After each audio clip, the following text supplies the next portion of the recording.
अस्सलाम वालेकुम। SM news के साथ मैं हूं मुक़द्दर रज़ा। एसएम न्यूज़ स्टूडियो में खुशामदीद। खबरों का सिलसिला बढ़ाते हुए हम शामिल करते हैं कराची से। शहर कायद में आए रोज़ आतिशज़रगी के वाक़यात सामने आने लगे हैं। लियाक़ताबाद 3 हट्टी के करीब झुग्गियों में आग लगने से 100 झुग्गियाँ मुकम्मल जलकर राख हो गई हैं। और दूसरी जानिब आपको बताएं कि सदर में पार्किंग प्लाजा के सामने पेट्रोल पंप पर खड़े ऑयल टैंकर में अचानक से आग भड़क उठी। इसी हवाले से मज़ीद जानते हैं कराची से हमारे ब्यूरो चीफ जुल्फ़कार अली से। ये जुल्फ़कार, बताइएगा कि आग लगने की क्या वजूहात थी?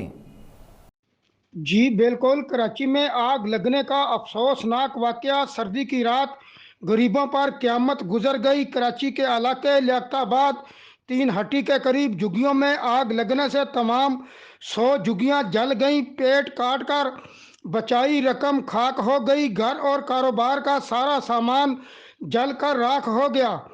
बच्चियों के लिए जमा सरमाया जल गया। बच्चे बड़े राख से बचा कुचा सामान तलाश करने में मसरूफ़ रहे। मुतासरीन को सर्दी में सर छुपाने में जगह कहाँ मिलेगी, ये फिक्र खाने लगी।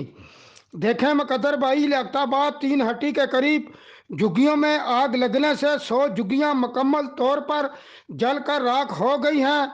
फायर ब्रिगेड ने तकरीबन 1.5 घंटे की जिदोजहद के बाद आग पर काबू पा लिया है।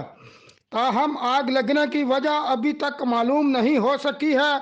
दूसरी जानब सदर में पार्किंग प्लाजा के सामने पेट्रोल पंप पर खड़े ऑयल टैंकर में आग लग गई। फायर ब्रिगेड हकाम का कहना है कि टैंकर खाली करने के दौरान स्पार्किंग से आग लगी, जो पानी, फोम और मुख्तलिफ केमिकल्स के जरिए बुझाई गई है। जी बहुत शुक्रिया जुल्फ़कार, तफसीलात से आगाह करने के लिए। अब तक के लिए इतना ही। मज़ीद खबरों के लिए देखते रहिए एसएम न्यूज़।